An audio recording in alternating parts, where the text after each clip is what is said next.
I'm standing in the grocery store. I see a neighbor, someone I know a little bit, but not very well. She says, "Oh, hi, Alex, how are things?" And I say, "Good, you?" She smiles, says, "Great," and walks away. Simple, right? But then I get into my car. I sit there for 5 minutes. I think, did I sound bored? Why didn't I ask about her new dog? Did I say you too fast? Maybe she thinks I'm rude now. My heart is actually beating faster just thinking about a 10-second conversation. I know that feeling so well. It's like your brain is a movie director and you are watching the same scene over and over again, looking for mistakes. You're looking for things you did wrong in a situation that was actually totally fine. Exactly. It's exhausting. And that is what we are talking about today. Welcome to Pod Studio. I'm Alex. And I'm Emma. We're so glad you are here with us. Today, we want to talk about something that happens to almost everyone: overthinking. Specifically, why we overthink the simple, small conversations we have every day. Before we start, if you want more fun English podcasts like this, hit the subscribe button right now and join our English learning family. It really helps us grow. We want this to be a space where you can just relax and listen. You don't need a notebook, you don't need to study, just listen to our voices and think about your own life. Because if you worry about what you said to the baker this morning, or if you feel nervous about a quick hello in the office, well, you are definitely not alone. You know, Emma, I used to think I was the only person who did this. I thought everyone else was just cool, like they walked through life saying the right things all the time. Oh, definitely not. I think cool people are just better at hiding the brain noise. That's what I call it, brain noise. Brain noise. I like that.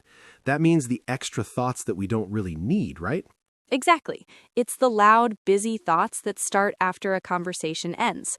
In other words, it's the what ifs and the I should have. For example, what if she thinks I'm mean? Or I should have said something funnier. I had a moment like that yesterday at the coffee shop. The barista, the person who makes the coffee, gave me my drink and said, "Enjoy your coffee." And I said, "You too." Oh no, the classic you too. I felt so stupid. He isn't drinking coffee, he is working. I walked to my table and my face was red. I thought about it for 20 minutes. I couldn't even enjoy the coffee because I was overthinking two small words. But Alex, think about the barista. Do you think he cared? Probably not. He probably hears that 10 times a day. Exactly. He probably forgot it 1 second later. That is the funny thing about overthinking. We are the main character in our own heads, but in other people's heads, we are just a small part of their day. They aren't judging us. That's a good point. We focus on our mistakes, but other people are usually focusing on their own mistakes. Right. He was probably thinking, ugh, I forgot to give that guy a napkin. I'm so bad at my job. We are all so busy worrying about ourselves that we don't have time to judge others. It's funny how our minds work.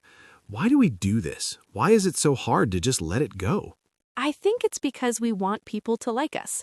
It's natural. We want to be part of the group. In the past, being part of the group was important for survival. If the group didn't like you, it was dangerous. So our brains are still trying to protect us. They are checking, did I do okay? Am I still safe in this social group? So my brain is trying to protect me by making me feel bad about saying "you too" to a barista? Thanks, brain. Very helpful. Well, the brain is a bit old-fashioned. It doesn't know the difference between a tiger and a slightly awkward conversation. It uses the same stress. That makes sense. It's like an alarm that is too loud. You know, sometimes I even overthink text messages. I'll write a message, delete it. Write it again, change a word, add an emoji, delete the emoji. It takes me 10 minutes to send a message that says, "See you at 5." I do the same thing, especially the dots. You know, the dot, dot, dot at the end of a sentence. Sometimes I think, does this dot make me sound angry? Wait, people think dots mean you're angry? Sometimes. If I just say okay with a period, that's the little dot at the end of a sentence, it can sound very serious or short.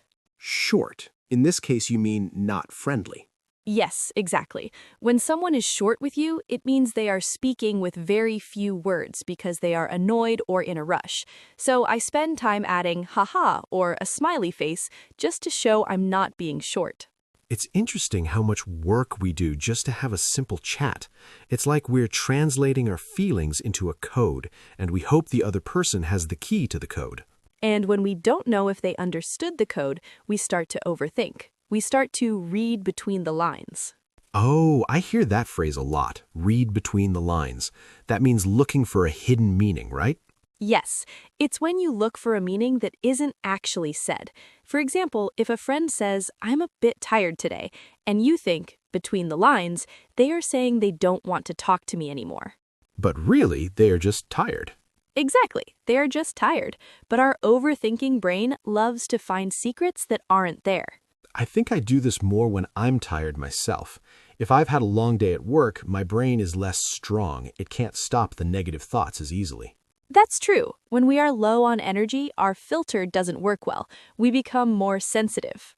Sensitive, like things hurt our feelings more easily.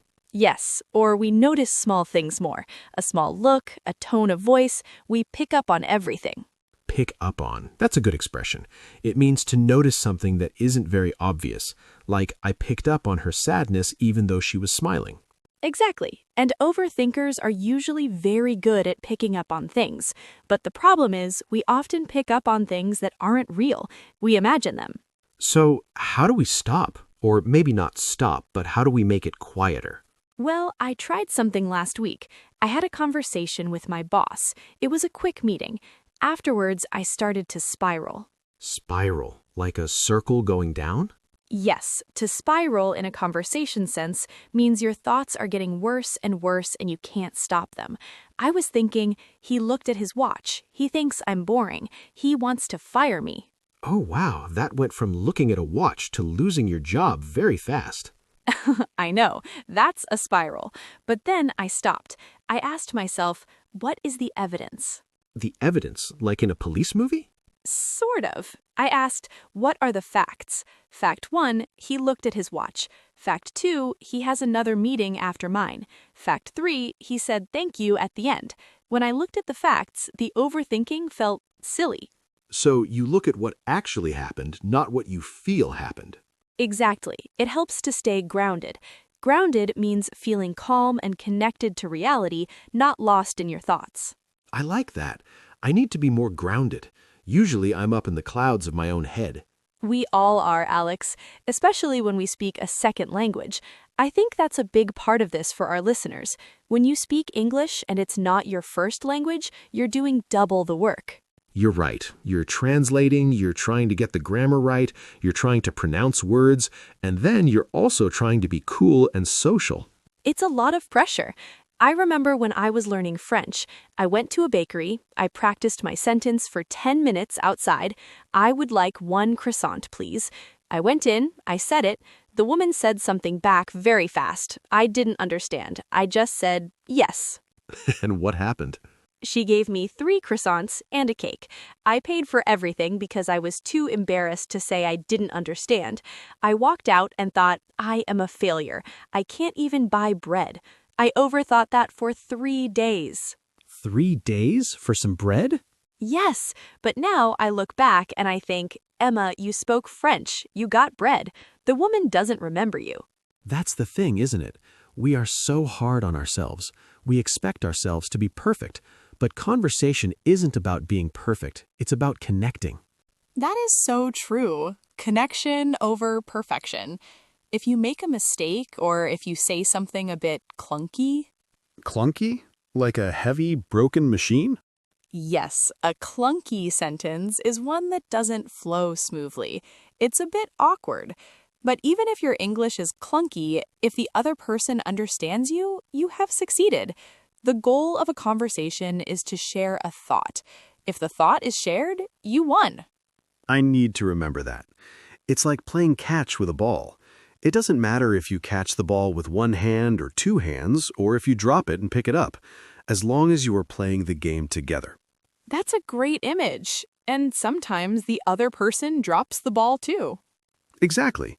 Sometimes I'm overthinking a conversation and then I realize the other person is actually the one being awkward.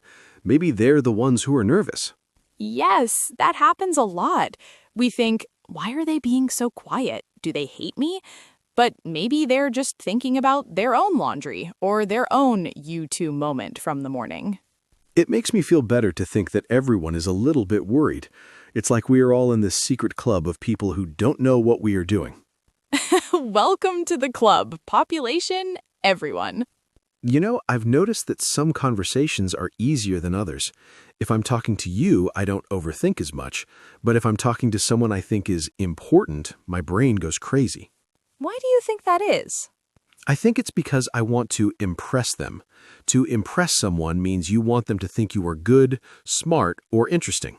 Right. When we want to impress people, we put on a show. We aren't being natural. We are acting. And acting is hard work. It's much easier to just be. But just being is scary, because if people don't like the real you, it hurts more. If they don't like the actor you, it's okay, because that wasn't really you anyway. Oh, that's deep, Alex. But you're right. It's a defense mechanism. A mechanism is like a tool or a system. Our brain uses this system to protect our feelings. I think I need to start being okay with being unimpressive sometimes. Just being a regular guy who says the wrong thing sometimes. I think people actually like that more. When someone is perfect, it's hard to be their friend. When someone says, "Oh, I'm so tired, I forgot the word for spoon," it makes you feel comfortable. It gives you permission to be human too. I love that. Permission to be human. I'm going to use that. You hear this a lot in social situations. People feel relieved when someone else makes a mistake. Relieved means that feeling when a worry goes away. Like, phew, I'm not the only one. It's like when you're at a party and you don't know anyone, and then you see someone else standing alone by the food. You feel a connection because you were both awkward together. Exactly. The food table is the best place to find fellow overthinkers. That's so true. We're all just there, looking at the cheese, thinking about what to say. I want to ask you something, Alex. Do you think technology makes overthinking worse, like phones and social media? Oh, 100%. Before phones, if you had a conversation, it was finished. It was gone into the air. You couldn't go back and look at it. Now we have receipts. Receipts? Like the paper from a shop? We use that word in slang now to mean proof or evidence. We have the text messages. We can read them again and again. We can see the read sign. You know when it says someone saw your message but didn't reply? Oh, the scene at the bottom of the message. That is the king of overthinking. He saw it at 10 a.m. It is now 10:05 a.m. Why hasn't he replied? Is he angry? Did I say something wrong? And he's probably just driving, or his phone died, or he's eating a sandwich. But in our heads, he's writing a letter to tell us he never wants to speak to us again. It's so much pressure. Sometimes I wish we could just go back to only talking in person. No text messages, no scene signs, just voices and faces. I agree. In person, you have so much more context.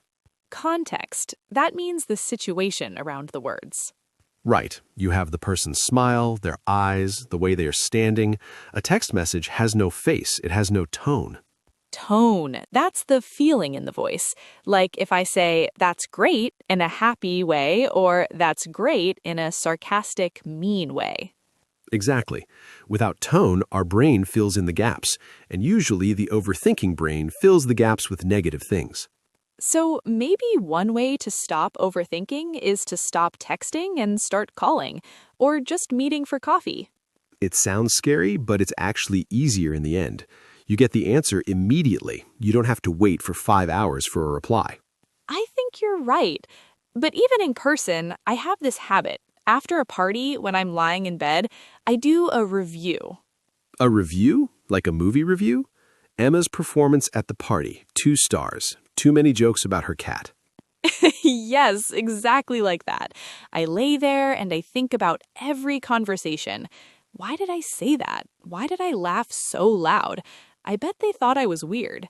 It's like I'm a judge in a court and I'm always guilty. I do that too. It's the midnight review. But you know what helps me? I try to think, do I remember any weird things other people said? And do you? Never. I literally cannot remember one weird, embarrassing thing my friend said. I only remember that I had a good time. That is such a powerful thought. If we don't remember their mistakes, they don't remember ours. Exactly. We are all the stars of our own movies, but we are just extras in everyone else's movie. An extra is a person in the background of a movie who doesn't have any lines. I love that. I'm just an extra in my neighbor's movie. She doesn't care about my "you too" comment. She's too busy thinking about her own dog or her own grocery list. It's a very freeing thought. To be freeing means it makes you feel like a weight has been lifted off your shoulders. I feel lighter already. But Alex, I want to talk about the silence part of conversations because I think silence is where overthinking grows like a weed. Oh, I hate awkward silences. When the talking stops and you're both just there. People usually say awkward silence when they feel uncomfortable because nobody's talking.